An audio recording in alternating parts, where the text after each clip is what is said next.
In my early to mid-20s, I was youth minister at a Taiwanese United Methodist Church in California.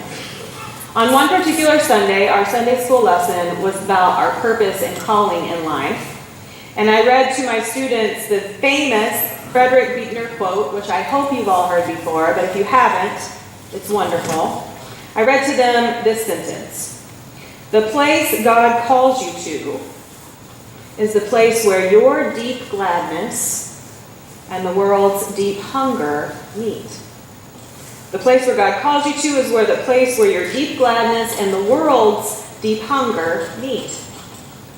So then I gave them a piece of paper and I asked them to write their name down and to write down what they felt like their purpose in life was to be. They wrote something down and they handed them in, and I took a look at them, and for many of them they wrote down professions. They wrote down doctor or lawyer or professional dog walker. And I gathered them and I said, guess what? You are in for a treat today, because I just so happen I have someone who is these things that's going to come and speak to us today. And you're going to get to ask some questions about what it's like to live out that purpose in life. And they were like, what? How did she already plan this? How did she already have these people on hand that are going to come speak to us? So I took them one at a time outside the classroom and I said, surprise, you wrote down that you would think that your purpose in life is to be a doctor. So today I want you to imagine that you already are a doctor. And when we go back into the room, they're going to ask you questions, and I want you to try to figure out what that answer might be. Just feel it from inside. And we went back in a little bit nervous, and I said, we have a doctor in the house. And one of the questions was, what do you like best about being a doctor? And they thought about it, and they came up with an answer. Other questions were, what's the hardest part about being a doctor? Or why do you do what you do? Or what difference in the world does it make that you felt that you are called to be a doctor? And each one answered, and they got to feel and live into what that might be like if that was their purpose in life. When we're younger, I think that we feel like our profession is our purpose in life. But as we get older, we realize that sometimes the way that we pay for our expenses is not always our one true purpose in life. Sometimes those things match and not always. This week, during my morning devotional time, I was reading from this book. It's a book of Rumi writings and poetry that was given to me upon graduation by my sister-in-law.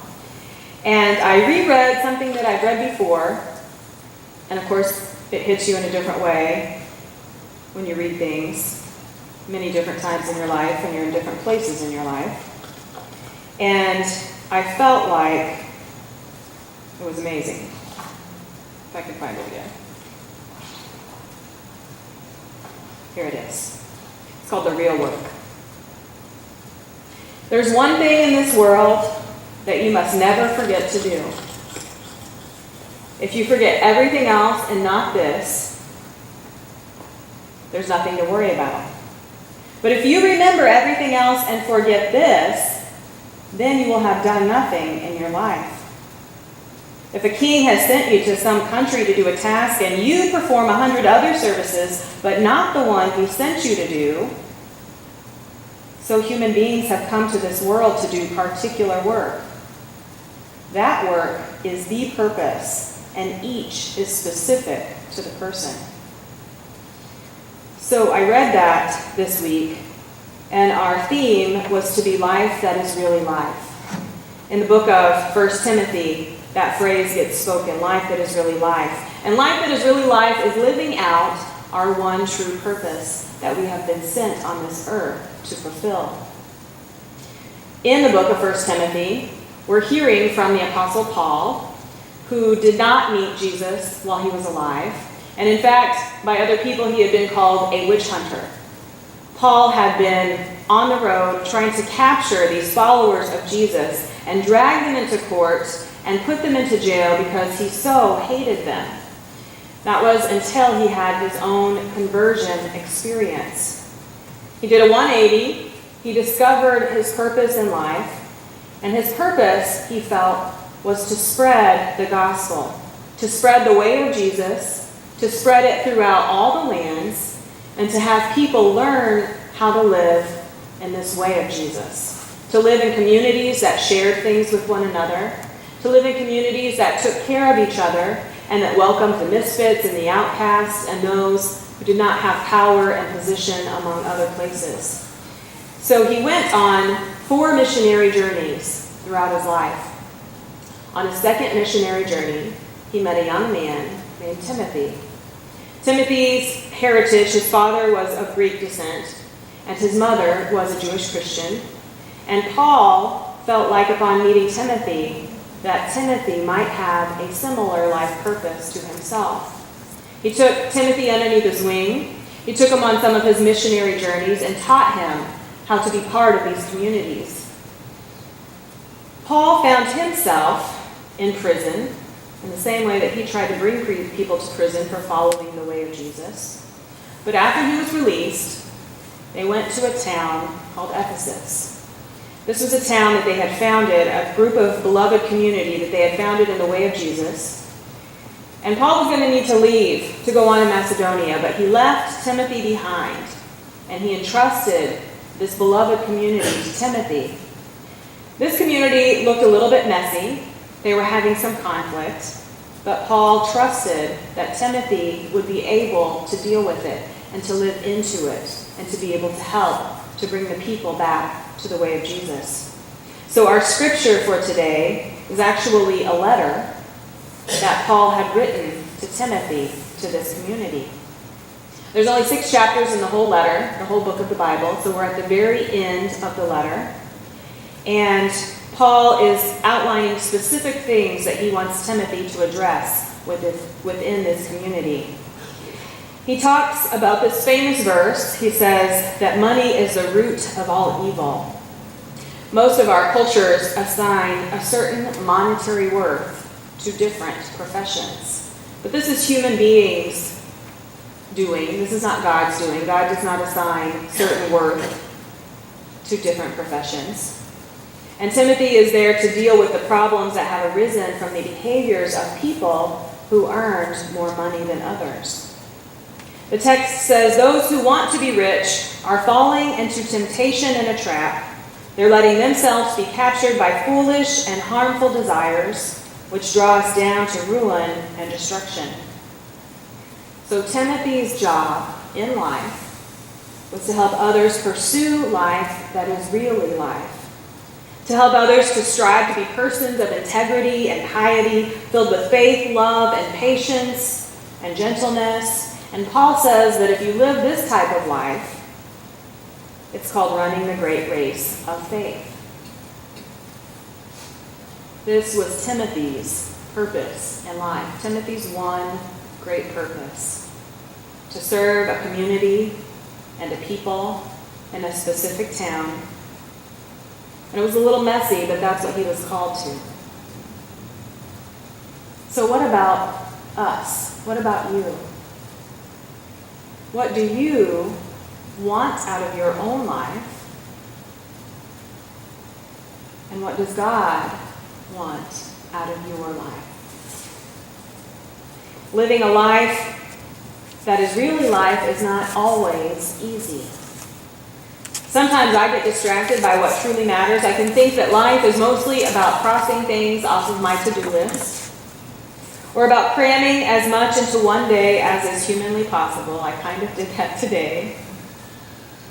Or about allowing worry or fear or dread or stress to take precedence over love and grace and forgiveness.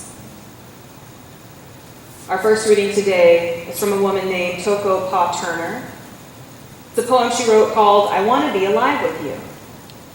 She says, I want to be guided by older-ups, as Timothy was guided by Paul. I want to be warned before I do something stupid, and I want to be forgiven when I do it anyways.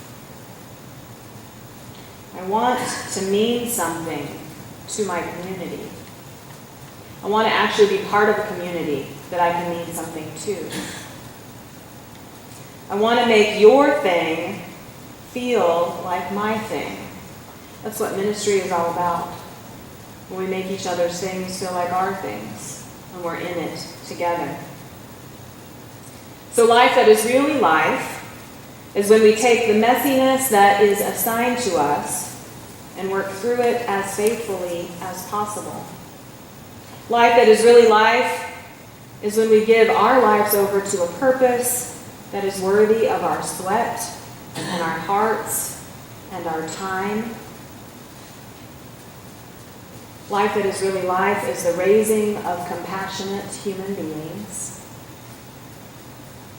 the preservation of our water and our land and our air.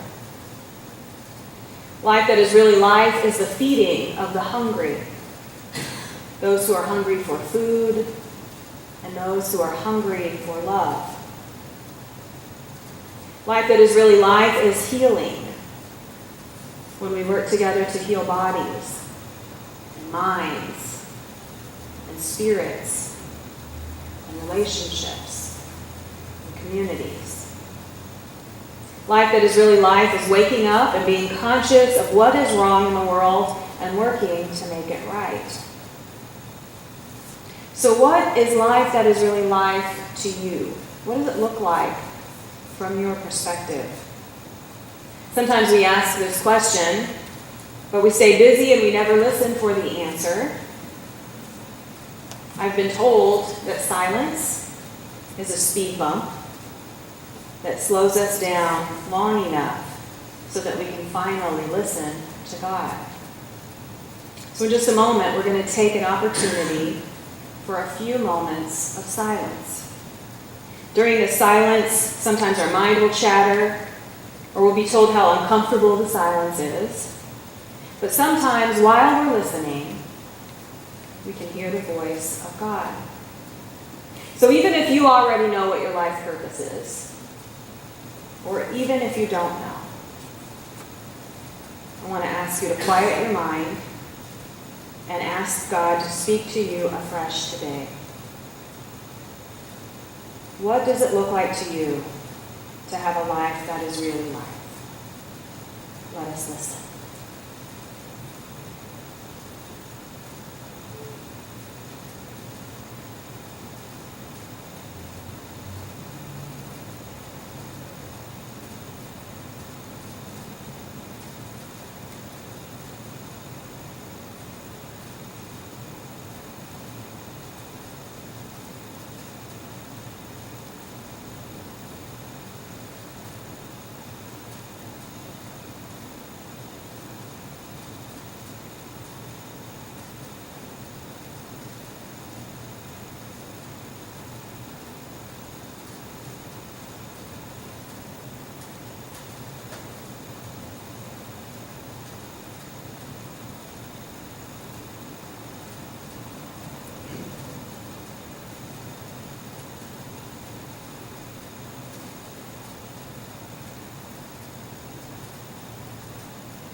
May we live lives full of life.